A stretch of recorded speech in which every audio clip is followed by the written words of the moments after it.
ओम शांति। प्रातः मुरली बाप दादा मधुबन।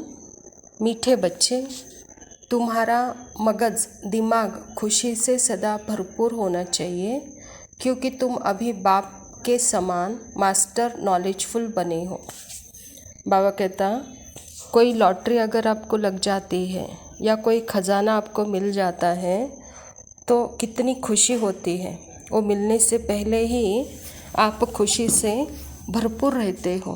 तो ऐसे ही परमात्मा का ज्ञान, यह ज्ञान इस एक जन्म के लिए नहीं है, यह ज्ञान हमारे 84 जन्मों के लिए, 5000 वर्ष के लिए, जैसे कि यह खजाना है। तो बच्चे, ये खजाना आपको मिला है तो सदा खुशी से भरपूर होना चाहिए, क्योंकि यह ज्ञान अविनाशी है और परमात्मा का ज्ञान अविनाशी होने के कारण यह सदा साथ चलने वाला है। तो जो साथ चलने वाला है उसके ऊपर कितना हमको एकाग्र होकर उस ज्ञान को अपने धारणा में, अपने स्वरूप में उतारना चाहिए, लाना चाहिए, उसका हमको संस्कार बनाना चाहिए। प्रश्न है, तुम बच्चे 21 जन्मों के लिए किस आधार पर माला माल बनते हो? बाबा कहता उत्तर में, संगम पर तुम डायरेक्ट बाप को अपनी सब कुछ देते हो, सब बाप के हवाले कर देते हो। इसके रिटर्न में तुम 21 जन्मों के लिए माला माल बन जाते हो। बाबा कहता, इस समय तुम्हारे पास जो कूड़ा कचरा है वह मुझे दे दो। मरने से पहले अपना सब कुछ ट्रांसफ़र कर दो, तो भविष्य में उसका रिटर्न मिल जाएगा। बाबा कहता है, इस समय डायरेक्ट परमात्मा हमको ऐसा ज्ञान दिया है। बच्चे, सतयुग के देवताएं तो सदा काल के माला माल थे, अर्थात प्रकृति उनकी दासी थी, संपत्ति के वो अधिकारी थे, कुबेर का संपत्ति उनके भाग्य में था। लेकिन उनके सामने जैसे कि आज हम क्या है, कौड़ी समान है, अर्थात कुछ भी है ही नहीं। जो कूड़ा कचरा हम लेके बैठे हैं, ये शरीर भी रोगी है, बाबा कहते हैं ये मन भी रोगी है, और जो धन है वो भी जैसे कि पाई पैसा है। तो जो कुछ भी है वह परमात्मा को देने से ही क्या है, जैसे परमात्मा को देने से यह शरीर भी परमात्मा का हो जाता है, तो संभालने की जिम्मेवारी भी उसकी हो जाती है। और मन को परमात्मा में लगाने से मन भी वहाँ शांत और तंदुरुस्त हो जाता है। और जो धन रूपी कौड़ी बची हुई है वो धन भी परमात्मा को देने से, बाबा कहता अंत काल में जब आई विल आएगी, आई विल के समय परमात्मा हमको मददगार बनेगा। क्योंकि बच्चे, आपने कुछ अपने पास रखा ही नहीं, तो सारा जिम्मा अंत में परमात्मा हमारा उठाता है और इसके रिटर्न में 21 जन्मों के लिए माला माल बना देता है। गीत है ओम नमः शिवाय।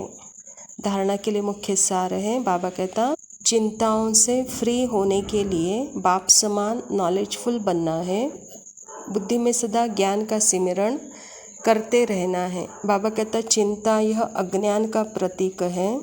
जहाँ अज्ञान है वहाँ चिंता है, जहाँ ज्ञान है वहाँ चिंतन है। बाबा कहता, तो चिंतन करके इस चिंताओं से मुक्त हो जाओ बच्चे। कहता बाबा, ज्ञान का सदा सिमरण करो, बुद्धि में ज्ञान से भरपूर करो। दूसरा पॉइंट है, रूहानी सर्विस कर अपनी प्रारब्ध बनानी है, पुराना सब कुछ ट्रांसफ़र कर देना है। यह परमात्मा की सेवा बहुत श्रेष्ठ सेवा है, भाग्य श्रेष्ठ भाग्य बनाने की सेवा है। तो इस सेवा में लगे रहो, चाहे वाचा सेवा, चाहे कर्मणा सेवा, या चाहे धन सेवा। जिस अर्थ से भी आपको इस सेवा में लगना है, उस अर्थ में सहयोगी बन करके अपना भाग्य बनाओ, अपनी प्रारब्ध बना लो। कहता बाबा, अपना सब कुछ परमात्मा को ट्रांसफ़र कर दो। वरदान है, सर्वप्रति शुभ कल्याण की भावना रख, परिवर्तन करने वाले बेहद सेवाधारी भव। बाबा कहता, मेजॉरिटी बच्चे बाप दादा के आगे अपनी यह आश रखते हैं कि हमारा फलाना संबंधी बदल जाए, घर वाले साथी बदल जाए, लेकिन सिर्फ उन आत्माओं को अपना समझ यह आश रखते हो, तो यह हद की दीवार के कारण आपकी शुभ कल्याण की भावना उन आत्माओं तक पहुंचती नहीं है। बेहद के सेवाधारी सर्व प्रति आत्मिक भाव और बेहद की आत्मिक दृष्टि, भाई भाई के संबंध की वृत्ति से शुभ भावना रखते हैं तो उनका फल अवश्य प्राप्त होता है। यही मनसा सेवे की यथार्थ विधि है। बाबा कहते हैं शुभ भावना और शुभ कामना कैसे रखनी है। जैसे लौकिक में भी, जैसे घर में कोई बीमार होता है या कुछ होता है तो उनके प्रति शुभ भावना शुभ कामना रखना ये नेचुरल है। लेकिन आत्मज्ञानियों को, आत्मज्ञानी होते हुए भी हमारे बाबा बदल जाए, इनमें भी ज्ञान आ जाए, इन पर दया करो, तो ये बोलना बाबा कहता बहुत बड़ा, जैसे कि आपकी शुभ भावना उनके हद के लिए दीवार बन जाती है। बच्चे, आप बेहद में आए हो, बेहद आत्मिक वृत्ति से हर आत्मा को देखो, तो हर आत्मा को सदा आपकी शुभ भावना शुभ कामना का फल मिलता रहेगा। और सिर्फ हद में इनको ही मिले यह आप ऐसे नहीं सोचो।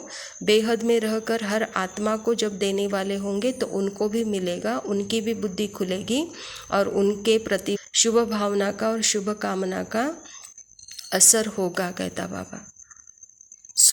स्लोगन है, ज्ञान रूपी बाणों को बुद्धि रूपी तरकश में भरकर माया को ललकारने वाले ही महावीर योद्धे हैं। बाबा कहता है ज्ञान को बुद्धि में भरकर माया को ललकारो, कहता है बाबा, वही महावीर है। अच्छा, मीठे मीठे सिखिलदे बच्चों प्रति माता पिता बाप दादा का याद प्यार और गुड मॉर्निंग। रूहानी बाप की रूहानी बच्चों को नमस्ते।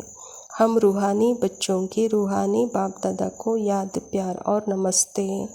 थैंक यू बाबा, शुक्रिया, लव यू, ओम शांति। तुमको कितना सुंदर रूप